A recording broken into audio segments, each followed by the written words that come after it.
What if I told you that the single reason you are not rich right now has nothing to do with your education, your background, or even your opportunities? What if the real wall standing between you and everything you want in life is something invisible, something living inside your own head? Most people will spend their entire lives working hard, hustling, grinding, and still wonder why they can never seem to break through. They'll blame the economy, they'll blame their boss, they'll blame bad timing, but they will never look at the one thing that actually controls everything, their own mind. Today, we are going to change that. In the next 30 minutes, I'm going to walk you through the most powerful ideas ever written about success, money, and the mindset of wealthy people. Ideas so simple yet so deep that most people read them and still miss the point. Stay till the end, because this one video could genuinely be the turning point you've been waiting for. Let's go. Let me ask you something honestly. Have you ever read a motivational book, felt pumped for 2 days, and then gone back to exactly the same life you had before? Yeah, me too. Most people have. And that's not because the books are bad. It's because most people read for information, not for transformation. The book we're exploring today is different. It was written after studying over 500 of the most successful individuals of an era, self-made people, business giants, and innovators who changed the world. The author spent decades figuring out one question: what separates people who achieve extraordinary things from people who don't? And the answer he found was not talent, not luck, not money, not even hard work alone. It was a very specific way of thinking, a formula, a pattern that repeats itself across every successful person if you look closely enough. This book is for anyone who feels stuck, anyone who knows they are capable of more but can't figure out why they're not getting there, anyone who has big dreams but keeps living a small life. The biggest mistake most people make is they think success is about doing more, working more, grinding more. But that is not what this book teaches. In fact, the real message is the opposite. Let me show you what I mean. Okay, so before we get into this first idea, I need you to be completely honest with yourself, because what I'm about to say might make you a little uncomfortable. The first idea is this: most people don't actually want success. They just want the feeling of wanting it. Think about that. You've seen it, right? People who talk about their dreams all the time, the business they're going to start, the life they're going to build, but years pass and nothing changes. These people are not lazy, they're not stupid, they're just missing something called a burning desire. Now, a desire and a burning desire are two completely different things. A regular desire is like saying, "I'd love to lose weight someday." A burning desire is waking up every morning with a specific goal so alive inside you that you can't stop thinking about it. It shapes your choices. It keeps you awake at night, not with worry, but with ideas. Let me give you a real-world example. Imagine two people both want to start a business. Person A thinks about it when they're bored. They've got a vague idea, something about fitness or food, but they haven't written anything down. They'll start when the time is right. Person B has a different energy. Person B can't stop thinking about their idea. They know exactly what they want to build. They've written down a specific number they want to earn. They have a clear picture of what their life looks like in 3 years. Every free moment, their mind is working on solutions. 6 months later, Person A is still waiting for the right time. Person B has already launched and made their first sale. What was the difference? Not talent, not resources, just the intensity of desire. Here's where most people get this wrong. They think desire is emotion, something that just happens to you. But this book teaches that desire is something you create and feed deliberately. How? By getting specific. Vague wanting equals no power. A specific burning desire equals an unstoppable force. If you say, "I want to be rich," that's noise. But if you say, I want to earn 1 lakh rupees per month by building an online business in the next 18 months, and here is exactly my plan to do it, now you've created something real, something your brain can actually work with. Tonight, not tomorrow, tonight, take a piece of paper and write down the exact amount of money you want to earn, the specific date by which you want it, what you are willing to give in exchange for it. A clear plan, even if it's rough. Then read it every morning and every night, out loud, with emotion. This is not magic. This is how your brain builds new pathways. This is psychology. This works. Now here's where it gets even more interesting, because a burning desire alone is not enough. There's a second piece of the puzzle that most people completely skip, and it's the reason they fail even when they're motivated. I'll get to that in a moment. The uncomfortable truth about core idea 1 is most people don't get specific because they're afraid to. If you stay vague, you never truly fail. You can always say, I was still figuring it out. But the moment you commit to a specific goal, you're accountable. And that accountability, it terrifies people. So they stay comfortable in their vague wishing, and they wonder why nothing changes. Don't be that person. Here's a question nobody asks. You can have a burning desire, crystal clear, written down, reread every morning, and still completely fail. Why? Because of what happens between your goal and your actions. And this is where most success content falls flat. Let me tell you about a man named James. James grew up with very little. He watched his father work 2 jobs his whole life and still struggled to make ends meet. By the time James was in his 20s, he had convinced himself, without even realizing it, that financial success was for other people. People who were born lucky, people who went to the right schools, people who had connections. James could write down his goals every single day. He could have the burning desire. But every time he sat down to take action, a little voice would whisper, "Who are you kidding? This won't work for someone like you." That voice, that quiet, invisible belief, sabotaged him at every turn. This is what the book calls the enemy within, and it is more dangerous than any outside obstacle you will ever face. Here's the principle. Your mind moves in the direction of your most dominant thoughts. If your dominant thought is, I don't deserve this, or people like me don't succeed, then your actions, your decisions, and your energy will all unconsciously align with that belief. You will self-sabotage without even knowing it. So the book offers a solution, and it sounds almost too simple, but don't be fooled. The solution is deliberate, repeated, emotional suggestion to yourself. Every single day, you reinforce a new belief. You tell yourself out loud with emotion as if it is already true who you are and where you are going. Not once, not twice, repeatedly, consistently, over weeks and months, until the new belief starts to feel more real than the old one. This is not fake positivity. This is not pretending your problems don't exist. This is how your brain forms new neural pathways. This is backed by neuroscience and psychology. Here's an analogy that might help. Imagine your mind is a garden. Your thoughts are seeds. Whatever you plant and water consistently, that is what grows. If you keep planting fear, doubt, and I can't, your garden grows fear, doubt, and inability. But if you start planting, I am capable, I am learning, I am growing, success is possible for me. Over time, that garden changes. You don't have to believe it fully on day 1. You just have to start planting. The harvest comes with consistency. Connecting this to money and career. People who build wealth don't just think differently about money. They believe differently about themselves. They believe they deserve it. They believe they can figure it out. Even when they fail, and they do fail, their dominant internal story is, I will figure this out, rather than, see, I knew it wouldn't work. That one difference in belief compounds over years into completely different outcomes.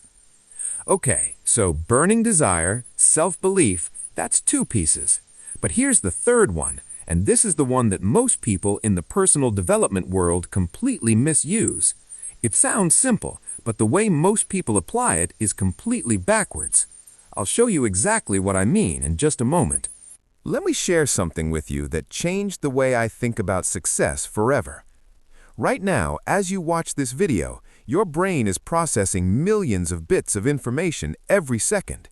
Your breathing, the sounds around you, the temperature of the room, memories, thoughts, feelings, all of it simultaneously. But your conscious mind can only handle a tiny fraction of that. So your brain has a filter, a gatekeeper that decides what gets through to your conscious awareness and what gets ignored. And here's the extraordinary thing. That filter is built from your beliefs. If you believe the world is full of opportunity, your filter will start showing you opportunities everywhere. If you believe money is hard to make and success is reserved for the lucky, your filter will block out evidence to the contrary and show you confirmation of your struggle. This is not woo-woo spirituality. This is how the reticular activating system of your brain actually works. The book talks about this as the power of the subconscious mind. And here's the psychological insight that separates winners from average people. Average people think they can change their results without changing their deeply held beliefs. Winners understand that the subconscious mind runs the show, so they focus on reprogramming the subconscious first, and the results follow. How do you reach the subconscious mind? Through emotion, repetition, and visualization. Think about this. When you were a child, you didn't learn your mother tongue through textbooks and lectures. You were immersed in it. You heard it constantly. You felt it. And eventually, it became your natural language of thought. Your beliefs about money, success, and your own worth were programmed the same way, through repetition and emotion in your early environment. The good news, that programming can be updated, but it requires the same ingredients, repetition and emotion. Here's the uncomfortable truth that separates winners from average people. Most people wait for results before they change their beliefs. Show me the money and then I'll believe I can do it. But successful people understand it works in the opposite direction. You change the belief first and then the results start to follow. This is why two people can read the same book, get the same advice, have the same opportunity, and get completely different results. One person has a subconscious filter tuned to success. The other has a filter tuned to failure. Same external world, different internal worlds. Here's one practical way to begin reprogramming. Every night before you sleep, when your conscious mind is relaxing and your subconscious is most open, spend 5 minutes vividly imagining your life exactly as you want it. Not in vague terms, in detail. Feel the emotions of that version of your life. What does it look like? Where are you? Who are you with? How do you feel? Do this consistently, and you are literally updating the software that runs your decisions, your energy, and your attention. Now, we've talked about desire, belief, and the subconscious mind. These 3 ideas are already more valuable than most books will give you. But there's a 4th idea, a lesson that almost every summary of this book gets completely wrong, and it's probably the most misunderstood concept in all of personal development. I'll reveal it next. Here's a question. Can you name one truly successful person who did it completely alone? Think hard. Elon Musk? He had engineers, co-founders, investors. Steve Jobs? He had Woz, and then a team of hundreds. Jeff Bezos? Same story. Any great athlete? Coaches, trainers, teammates? The myth of the self-made man, the lone genius who conquers the world in isolation, is one of the most damaging myths in our culture. Because it makes people think that asking for help is weakness, that collaboration is giving up control, that needing others means you're not good enough. The book calls this the mastermind principle, and its real message is something most summaries completely distort. Most summaries say, get a group of smart people together and discuss ideas. And people hear that and think, oh, okay, I'll join a networking group and hand out business cards. Wrong. That is not the point. The actual insight is this: when two or more minds come together with a single, clear, shared purpose, something happens that goes beyond what either mind could do alone. The combined energy, perspective, creativity, and accountability of aligned people creates an entirely new level of thinking and problem solving. It's not just about sharing ideas, it's about the environment that you choose to surround yourself with. Because here's the uncomfortable reality: you will become the average of the 5 people you spend the most time with. Not in some vague motivational poster way, literally in terms of your income, your mindset, your habits, and your ambitions. Show me your 5 closest influences: people, social media accounts, podcasts, news channels. Ask, do these raise my standards or lower them? Unfollow one account that drains you. Follow one that genuinely elevates you. How most people misuse this concept is they wait until they have something to offer before they try to connect with people who are ahead of them. They think, why would a successful person want to talk to me? I'm nobody. And so they stay in their current circles, safe, comfortable, and stagnant. The correct way to apply it: start before you're ready. Start reaching out. Start adding value in whatever small way you can. Attend events, virtual or physical. Engage in communities. Ask thoughtful questions. Show genuine interest in others. You don't need to know everything. You need to be in the room, or the Zoom call, or the Discord server with people who are where you want to go. A single conversation with the right person at the right time can save you years of wasted effort. And here's the deep lesson that most summaries completely miss. It's not just who you know, it's who you become when you're around people who challenge, inspire, and elevate you. Your standard for yourself rises, your sense of what's possible expands, and your whole identity starts to shift. That shift is where the real transformation happens. All right, you've heard the ideas. Now let's talk about execution. Because here's the truth: information without action is just entertainment. And you didn't come here for entertainment. You came here to change your life. So here is a simple 7-day apply plan. Not complicated, not overwhelming, just real, daily actions that actually build something. Day 1, Clarity Day. Write down your burning desire. Be specific. Amount, deadline, what you'll exchange for it.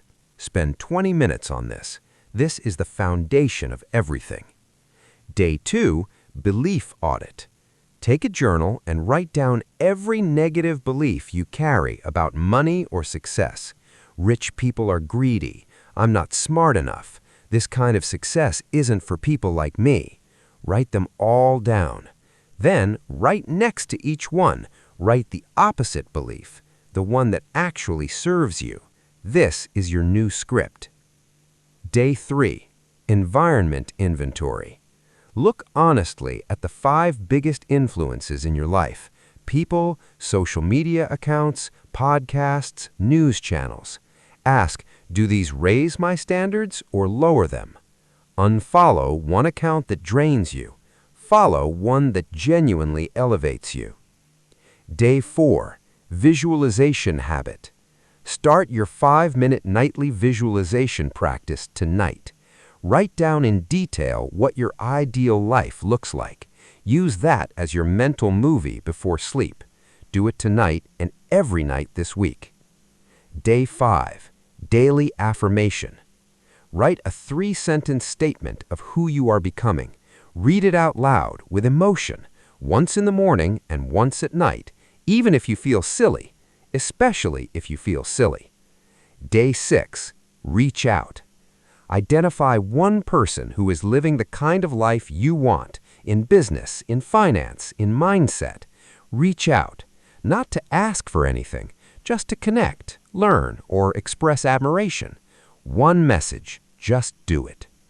Day 7, Review and Recommit. Sit down for 30 minutes. Review what you've written this week. What did you learn about yourself? What feels most challenging? What feels most exciting? Write down your one most important action for the week ahead. Then go do it. This is not a motivation plan. This is a reprogramming plan. And reprogramming takes consistency, not intensity. Small actions repeated daily. That's how transformation actually happens. I want to leave you with something real before we close this out. You are not where you are because of your circumstances. You are where you are because of your thinking. And your thinking is not fixed. It is not permanent. It is not your destiny. Every thought you have is a choice, even if it doesn't feel like one yet. And the moment you start choosing your thoughts deliberately, guarding what goes into your mind, feeding yourself the beliefs that serve your growth, surrounding yourself with people who challenge you to rise, everything starts to shift, slowly at first, then all at once. Think about this. 5 years from now, you will arrive somewhere. The question is not if you arrive. You are arriving right now, every single day, with every decision you make, every thought you choose, every habit you build or ignore. The only question is, where are you arriving? You can continue thinking the same thoughts, feeding the same doubts, staying in the same circles, and in 5 years, nothing much will have changed. Or you can start today, right now, with one small, deliberate choice to think differently. The people who changed their lives did not wait for permission. They did not wait to feel ready. They did not wait for the perfect moment. They just decided, quietly, deeply, without fanfare, that they were done with where they were, and they began. That moment of decision is available to you right now, this second, this moment. The only difference between the life you have and the life you want is what you're willing to believe is possible for you. Believe differently, think differently, act accordingly, and watch what happens. If this video gave you even one idea that shifted your thinking, please hit that like button right now. It takes 2 seconds and it genuinely helps this channel grow. And if you want more content like this, deep dives into the books and ideas that actually change lives, subscribe. Turn on the notification bell so you never miss a video. Now I want to hear from you. Drop a comment below and tell me, what was your biggest takeaway from this video? Was it the burning desire, the subconscious mind, the mastermind principle, or something else entirely?